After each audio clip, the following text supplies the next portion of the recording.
Today, our most recent numbers are 1 in every 31 kids. It's probably actually much worse than that because California, which has the best collection system, is reporting 1 out of every 19 children, now American children, has autism, 1 in every 12.5 boys.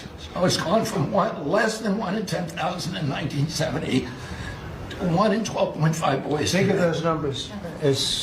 So there has to be something artificially causing this, meaning a drug or something. And I know you're looking very strongly at different things, and I hope you can come out with that as soon as possible. We will. So 1 in 10,000, and now it's 1 in 31 or 34 or 12 if it's a boy. Can you imagine that?